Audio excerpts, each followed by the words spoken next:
New part चालू करने वाला हूं। इस कॉन्स्टिट्यूशन में एकदम बेसिक से शुरुआत, मतलब जब भारत में ईस्ट इंडिया कंपनी ने व्यापार करना प्रारंभ कर दिया था, उससे पहले भी क्या स्थिति थी जब संविधान नहीं था। तो देखिए, हम सबसे पहले आज जानेंगे धर्म वर्सेस कॉन्स्टिट्यूशन, मतलब संविधान, यानी रिलीजन वर्सेस कॉन्स्टिट्यूशन। अब इसमें समझिए, एक ऐसा समय था, मतलब कहा जाए तो 1949, कौन सा दिन, 26 नवंबर 1949 को हमारा भारत देश का संविधान क्या हुआ, पारित हुआ। और पूर्णतः इसे लागू कब किया गया, 26 जनवरी 1950 में, मतलब बन करके 1949 में तैयार हो गया था 26 नवंबर को, लेकिन पूर्ण रूप से लागू इसे 26 जनवरी 1950 में किया गया।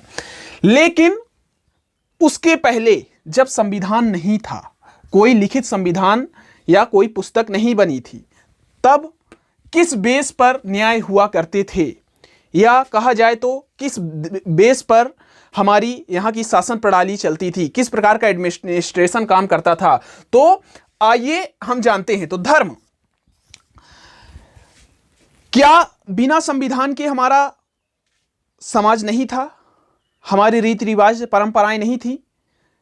क्या पहले लोग नहीं रहा करते थे, जब संविधान बना तभी लोग आए? ऐसा नहीं है, पहले भी समाज रहते थे, सोसाइटी रहती थी, न्याय होता था। लेकिन ये सब अपना आधार किसे मानते थे? कहा जाए तो ये सब सीख किससे लेते थे? तो ये सब संविधान, आज का संविधान, लेकिन पुराना धर्म, कहा जाए जैसे हिंदू हो, चाहे मुस्लिम हो, चाहे सिख हो, चाहे ईसाई, पहले पुस्तकें बना करती थी, उन्हीं के आधार पर, जैसे गीता आपने देखा, गीता, बाइबल, कुरान, तो उसमें क्या इन्हीं चीजों के बारे में बताया गया था। संविधान में क्या, जैसे एक तरह आप हम बात करते हैं, धर्म को ले लीजिए और एक तरफ बात कर लीजिए एडमिनिस्ट्रेशन को, मतलब प्रशासन।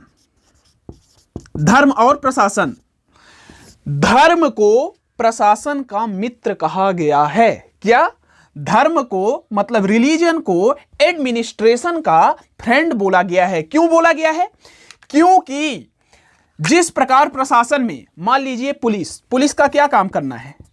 पुलिस का काम है अपराध को रोकना, चोरी जैसे जघन्य अपराध है ना, बलात्कार, इन सब चीजों को रोकना। धर्म हमें क्या बताता था? रिलीजन हमें क्या बताता था? धर्म से भी हमें यही सीख मिलती थी कि चोरी ना करो, किसी के साथ गलत काम मत करो, सदाचार की भावना में रहो। यही चीजें हमसे सब धर्म से हमें प्राप्त होता था। धर्म की पुस्तकें होती थी, है ना, जैसे सभी धर्म अपने अपने धर्मों में, जैसे मुस्लिमों में कुरान वगैरह हुआ करता था, हिंदुओं में क्या हुआ करता था, गीता हुआ करती थी, ठीक है, क्रिश्चियन बाइबल हुआ करती थी। तो ये सब चीजें हुआ करती थी पहले।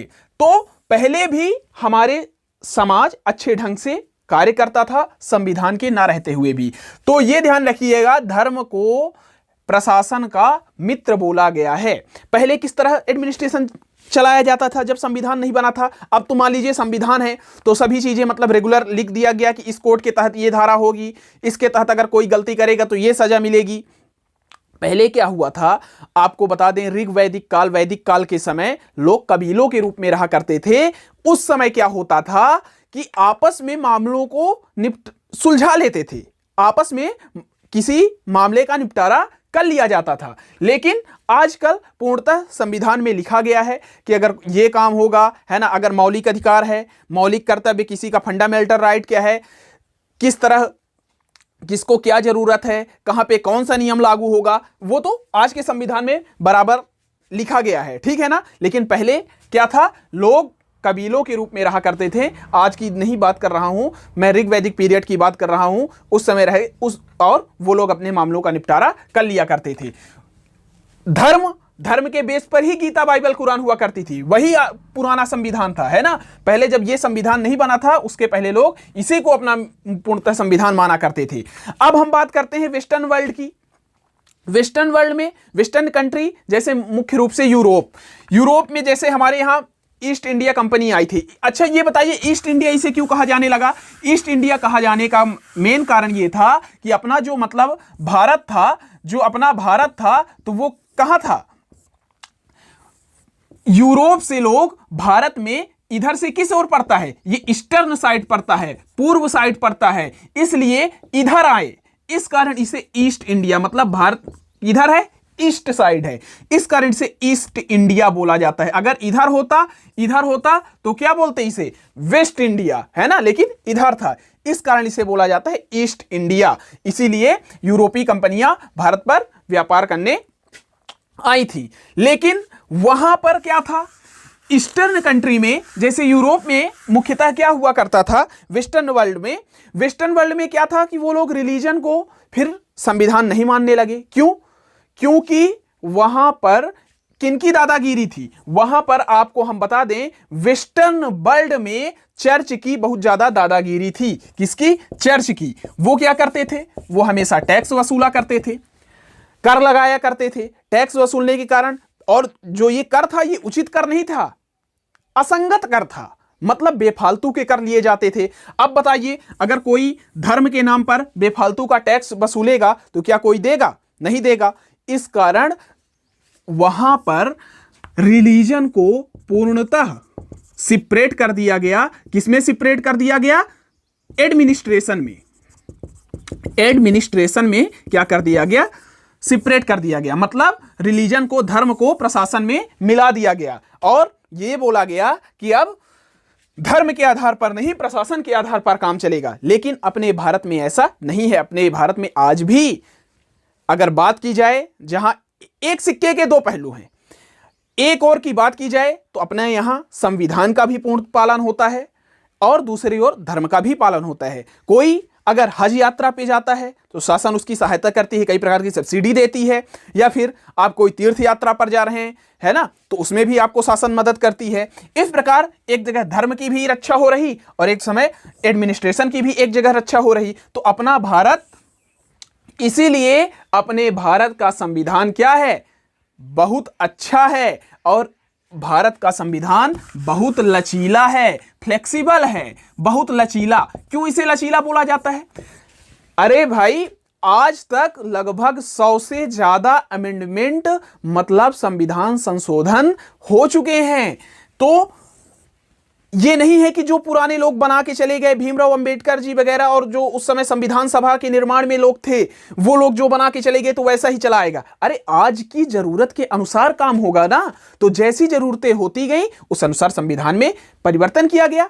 इसीलिए जब भी जरूरत हुई तो उसमें क्या हुआ? संशोधन हुआ आज की स्थिति के अनुसार। इसीलिए हमारे भारत का संविधान क्या है? लचीला है। और लचीला के साथ साथ बहुत कठोर भी है, मतलब रिजिडिटी। भारत के संविधान कठोर भी है। क्यों कठोर है? क्योंकि जब तक इसे, है ना, लोकसभा, राज्यसभा व राष्ट्रपति के साइन नहीं हो जाते, इसके अलावा एक निश्चित बहुमत से जब दोनों सदनों में पास नहीं हो पाता, तब तक ये मान्य नहीं होता। कोई बिल, कानून नहीं बनता है। मेन चीज हमें यह ध्यान देना है। तो ये क्या है? भारत का संविधान क्या है? कठोर भी है और अत्यंत लचीला भी है। और कहा जाए जैसे अमेरिका का संविधान क्या है? कैसा है? अनरिटन कॉन्स्टिट्यूशन है, वहां का अलिखित संविधान है। लेकिन भारत का संविधान विश्व का सबसे बड़ा लिखित संविधान है और सबसे लचीला संविधान है। ठीक है ना? मेन चीज आपको यह ध्यान देना है। अपने यहां के संविधान में क्वाज़ाई फेडरल प्रक्रिया काम करती है। क्वाज़ाई फेडरल मतलब संघ और राज्य दोनों नियम बनाते हैं। ऐसा नहीं है जैसे मान लीजिए जब इमरजेंसी आ गई तब पूरा नियंत्रण, उसमें फिर राज्य सरकार का कोई हाथ नहीं होता। अगर पूरा इमरजेंसी लगा दिया गया तो उसमें केंद्र सरकार का शासन चलेगा, जो केंद्र सरकार चाहेगी वही होगा। लेकिन वैसे विशेष छूटे, विशेष कर, विशेष तरह की, है ना, समस्याओं का निपटारा, विभिन्न प्रकार की जो भी कर लगाए जाते हैं राज्य सरकारें भी लगाती हैं। तो क्या है? दोनों का अपने यहां मान्यता है, जैसे राज्य सरकार और केंद्र सरकार दोनों को क्या दिया गया, अंश प्रदान किया गया है। तो इस कारण अब आगे आप देखिए, अब आप ये देखेंगे कि जैसे इंडियन पीनल कोड भारतीय दंड संहिता, इसमें क्या है, किसी के विरुद्ध कोई भी धारा लगाई जाती है, इसी के आधार पर लगाई जाती है। कोई भी अगर दुराचार करेगा, कौन से धारा के तहत इसको दंड दिया जाएगा, तो वो भी आईपीसी भी होती है, लेकिन ये संविधान के अंतर्गत नहीं आती, वो एक अलग प्रक्रिया है। तो अब हम आगे इसमें हम बात करेंगे, बाद में आपको बताएंगे, क्या बात बताएंगे, 1600 से लेकर के 1947 तक, कहां से कहां तक, 1600 मतलब जब भारत में ईस्ट इंडिया कंपनी व्यापार करने आई, तब से लेकर के 1947 तक जब देश पूर्णतः आजाद हुआ, तब तक कैसा संविधान के बारे में क्या संशोधन हुए, क्या प्रक्रियाएं हुई, किस तरह संविधान सभा का गठन हुआ, मतलब अब इसके आगे का लेक्चर होगा हिस्टोरिकल बैकग्राउंड। हिस्टोरिकल बैकग्राउंड मतलब ऐतिहासिक पृष्ठभूमि, आगे अब चालू होगा ऐतिहासिक पृष्ठभूमि, है ना। तो ये ध्यान रखना है 1600 से 1947 तक कौन कौन से एक्ट आए, क्या किसके तहत, मतलब कौन सी ब्रिटिश शासन कब तक अधिकार की, किस तरह अपने कॉन्स्टिट्यूशन कितने मेंबर थे, कितना समय लगा, ये सब जानेंगे। आप लोग कमेंट बॉक्स में जरूर, हम आपसे क्वेश्चन पूछ रहे हैं, आप जरूर कमेंट बॉक्स में उत्तर दीजिएगा कि मतलब संविधान में टोटल कितने भाग पहले थे और अब कितने भाग हैं, मतलब पहले कितने पार्ट थे, आज कितने पार्ट हैं, पहले कितने शेड्यूल थे, अब कितने शेड्यूल हैं, कितनी अनुसूचियां पहले थी, अब कितनी अनुसूचियां हैं, और पहले कितने आर्टिकल थे, आज के डेट में कितने आर्टिकल हैं। ये सब का आंसर आप लोगों को कमेंट बॉक्स में देना है। और क्वेश्चन आपका ये रहेगा कि हमारे संविधान को बनाने में कुल कितना खर्च लगा, मतलब जितनी बैठकें हुई, सभाएं बुलाई गई, तो उसमें कुल कितना खर्च लगा,